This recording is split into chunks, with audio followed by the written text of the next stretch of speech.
Hai Mams, kembali lagi di channel Dewi Kristianti dan kali ini aku mau bikin kontennya itu apa saja perlengkapan baby yang harus kita beli untuk dipakainya nanti setelah bersalin. Jadi di sini aku mau berbagi pengalaman supaya memudahkan para ibu-ibu juga untuk mempersiapkan perlengkapan babynya.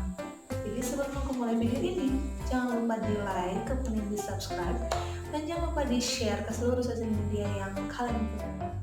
Di video ini aku cuma mau berbagi aja untuk membantu calon ibu muda yang akan belanja nantinya untuk mempersiapkan perlengkapan babynya. Jadi di sini yang harus pertama sekali yang ibu harus beli yaitu yang pertama adalah bedong. Nah, bedong ini untuk membungkus baby. Jadi bedong ini gunanya untuk memberi kehangatan juga nantinya untuk si baby yang akan dipakaikan di tubuhnya. Dan yang berikutnya itu adalah sarung bayi G. Jadi dalam orang Batak yang nggak tahu, entah mungkin berlaku juga untuk para calon ibu yang yang tinggal di kota seperti di Jakarta atau lain-lain. Jadi kalau misalnya orang Batak itu selalu bilang itu sarung bayi itu harus ada, karena sarung bayi ini gunanya untuk melindungi baby juga, dipakaikan seperti bedong juga nanti ke tubuh baby, dan fungsinya itu untuk menghangatkan. Katanya sih sarung bayi ini fungsinya itu untuk menghangatkan baby. Dan yang berikutnya yaitu baju panjang tangan atau baju pendek tangannya juga. Jadi kalian buat calon-calon ibu muda, kalian harus belanja pakaian baby yang bajunya panjang tangan atau yang pendek tangan. Kalian bisa beli masing-masing selusin atau tergantung ibunya juga. Dan yang berikutnya itu celana panjang atau celana pendek. Jadi harus punya celana panjang dan celana pendeknya ini juga di stok. Itu juga belinya selusin atau tergantung kebutuhan ibunya juga.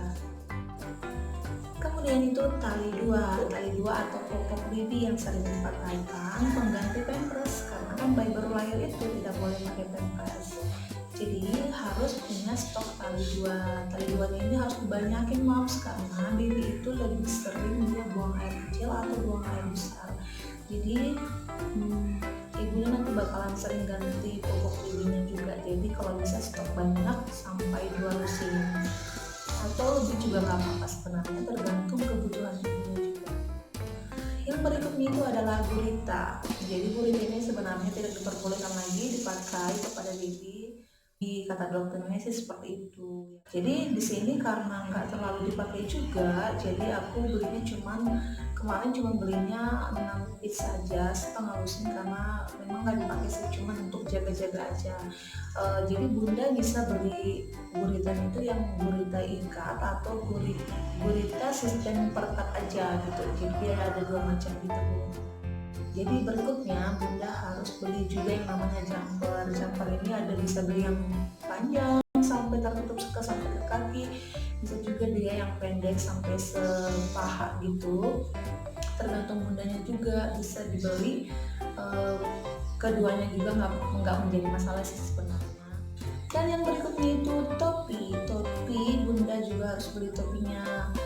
Bunda bisa beli topinya yang pakai tali di lehernya gitu, atau langsung sistem koplok, topi koplok gitu. Terserah bunda aja sih sebenarnya, mau stok berapa juga sebenarnya nggak masalah, karena baby itu memang harus pakai topi kemana-mana ya kan, nggak cuma harus di rumah tetapi keluar rumah juga harus pakai topi. Berikutnya itu kaos kaki juga kita harus punya stok banyak, takutnya nanti kan babynya masuk angin gitu kan, kasihan masih baby gitu. Kalau misalnya kakinya dibuka gitu nggak dipakai kaos kaki itu rasanya gimana, pasti dia kedinginan ya kan, cepat masuk angin. Jadi ini stoknya juga boleh banyak ya bun, terserah sistem kaos kakinya gimana juga nggak menjadi masalah sih untuk baby yang baru lahir. Bunda harus mempersiapkan yang namanya sarung tangan, karena baby itu harus pakai sarung tangan. Sarung tangan ini untuk membuatnya semakin hangat juga sih, nggak masuk angin, terus supaya kukunya nggak cakar-cakar ke wajahnya juga gitu, supaya lebih bersih aja nanti dianya. Selanjutnya bunda harus beli yang namanya kain panjang. Kain panjang ini gunanya untuk menggendong baby, atau bunda juga bisa beli gendongan instan gitu yang langsung masuk gitu kan. Terserah sih, itu ada 2 macam, yang langsung instan atau pakai kain panjang juga boleh. Itu Bunda harus stok juga. Jadi selanjutnya yang Bunda harus beli yaitu namanya wastafel. Wastafel ini gunanya untuk melap baby nanti pada saat dia mandi. Dia harus kulitnya itu harus kita bersihkan dengan wastafel tersebut. Bunda juga harus sediakan yang namanya selimut, terserah ya Bun mau sediakan berapa selimut ini untuk menghangatkan babynya.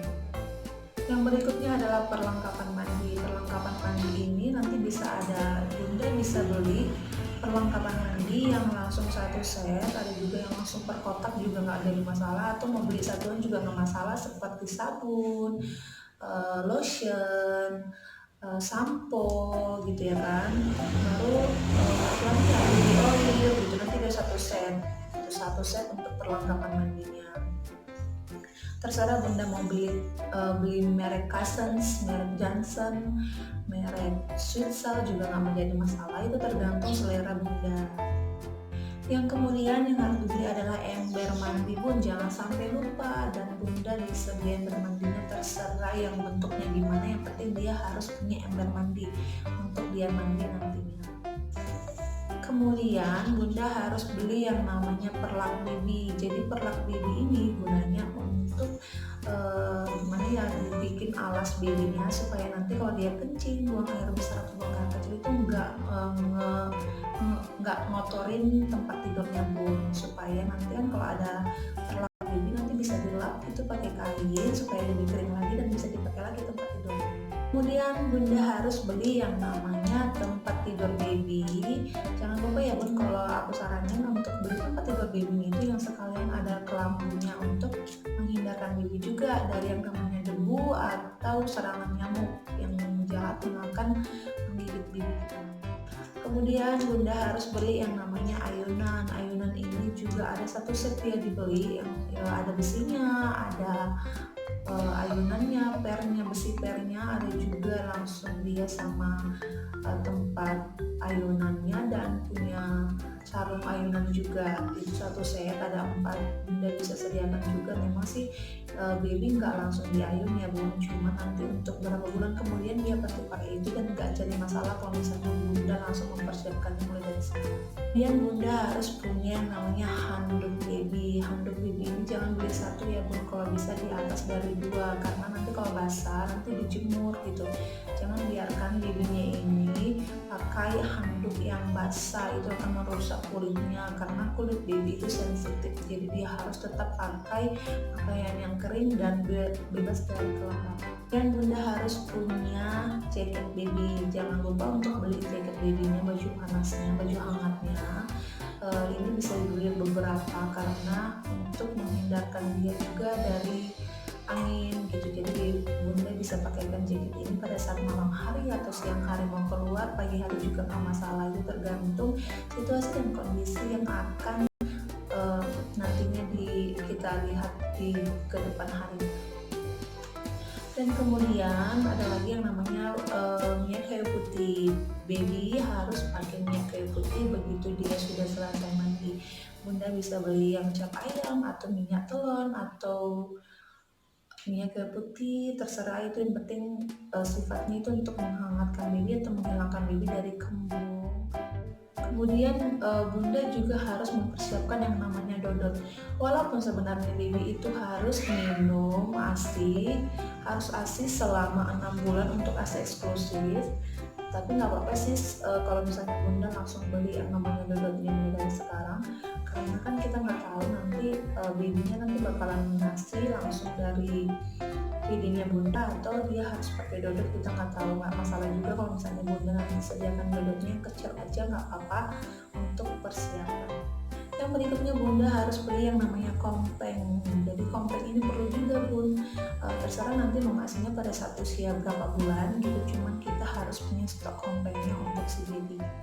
Yang Bunda harus beli yang namanya krim ruam popok. Jadi pada saat berapa bulan kemudian nanti babynya pasti akan Bunda pakaikan popok pada malam hari untuk menghindarkan yang namanya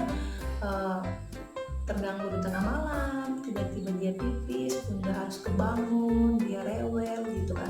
Di tengah malam misalnya ibunda pakaikan dia pampers dan dia itu nggak kulitnya itu sensitif, iritasi gitu. Jadi bunda harus punya yang namanya krim ruang popok. Itu krim ruang popok, itu krim ruang popoknya itu ada merek apa aja gitu, terserah, yang penting nanti bunda belinya untuk khusus baby. Kemudian bunda harus beli yang namanya sapu tangan atau ganti dengan tisu. Jadi sapu tangan ini gunanya untuk melap misalnya babynya muntah atau babynya wajahnya belepotan gitu baru selesai susu, nasi gitu, bunda bisa lap wajahnya dengan tisu atau sapu tangan. Kemudian bunda harus sediakan yang namanya tisu basah. Tisu basah ini gunanya apa? Untuk melap kotoran baby pada saat dia buang air besar. Jadi bunda bisa menggunakan tisu basah ini untuk melap area bokongnya yang kotor, yang kena dengan itu yang kena dengan kotoran baby. Kemudian bunda bisa juga beli yang namanya kit, satu set pedi medis seperti gunting kuku, apalagi ya, pokoknya ini tuh ada satu set, nanti aku tunjukin gambarnya di sini. Bunda beli ini juga sebenarnya nggak masalah untuk gunting kuku, ini ada segala macam, karena yang namanya baby itu kalau bisa dia harus pakai yang namanya khusus untuk baby boom, jangan disatukan dengan yang dewasa. Kemudian bunda juga harus mempersiapkan yang namanya masker mata untuk berjemur. Jadi kan baby itu harus dijemur di bawah matahari. Jadi untuk menghindarkan matahari langsung kontak langsung ke matanya, itu bakalan membuat dia matanya jadi rusak gitu. Jadi bunda harus mempersiapkan yang namanya masker mata untuk berjemur. Ada kok untuk baby, nanti aku tinggalkan. Ini aku tunjukin di sini fotonya. Kemudian bunda harus mempersiapkan yang namanya satu set perlengkapan makan seperti piringnya, mangkuknya, sendok, dan lain-lain. Sebenarnya baby bisa makan setelah 6 bulan ya bunda, tapi nggak apa-apa sih sebenarnya kalau misalnya bunda mau belanja langsung mempersiapkan perlengkapan makannya mulai dari sekarang, itu nggak menjadi masalah karena nanti pun dia akan pakai itu satu set perlengkapan makan itu. Dan usahain perlengkapan makannya yang benar-benar lembut masuk ke dalam mulut baby dan nggak nyakitin yang namanya gusinya yang lagi akan pertumbuhan baby nantinya. Kemudian bunda juga harus beli yang namanya cotton bud atau korek kuping baby untuk membersihkan area daripada kuping baby pada saat dia mandi juga nggak apa-apa pun, karena kan kita nggak tahu itu yang namanya kuping baby juga harus bersih ya kan, harus terawat. Jadi nggak salah juga kalau misalnya bunda harus mempersiapkan yang namanya cotton bud baby. Dan sampai di situ dulu perlengkapan yang harus bunda sediakan. Kira-kira ada sekitar 30 item yang harus bunda sediakan untuk mempersiapkan kebutuhan baby bunda nantinya. Jadi untuk menyusu setelah dia nanti sudah di atas dari 2 bulan, 3 bulan, 4 bulan gitu dan seterusnya, bunda bisa beli pakaiannya lagi karena itu nggak akan muat ya kan. Jadi saran aku buat bunda semuanya yang akan menjadi calon seorang ibu, untuk membeli pakaian baby ini gak apa-apa, nanti dibeli dulu untuk perlengkapan baby yang baru lahir mau sampai 2 bulan gitu kan, masih cukup pakaiannya. Nanti bisa ditambah lagi setelah 2 bulan, bunda bisa belanja lagi pakaiannya yang ukurannya lebih besar lagi daripada yang sebelumnya bunda beli. Dan dari 30 item yang udah aku kasih tahu ke bunda, nanti bunda bisa melengkapkan item yang lainnya seperti stroller baby atau mainan baby dan kereta-kereta baby bisa juga bunda beli, itu tergantung bunda juga nantinya dan tergantung perkembangan babynya. Jadi sampai di situ dulu ya bun, semoga dengan video ini bunda semua juga terbantu untuk mengingatkan kembali apa saja yang harus bunda beli untuk perlengkapan baby bunda nantinya. Jadi jika nanti menurut teman-teman masih ada lagi yang belum aku sebutin di dalam video ini perlengkapan baby, nanti bisa ditinggalkan komentar di bawah. Aku siap untuk untuk melengkapi kembali, dan aku juga biar bisa tambah pengetahuan juga. Mungkin ada yang aku belum tahu dan ada yang Bunda tahu, bisa tinggalkan komentar, nanti bisa kita saling melengkapi. Jadi sampai di situ dulu ya Bunda video kali ini. Jangan lupa di like, di komen, di subscribe, dan kemudian di share ke sosial media yang Bunda punya. Terima kasih sudah menonton videoku sampai selesai. Bye bye, sampai ketemu di video selanjutnya Bun.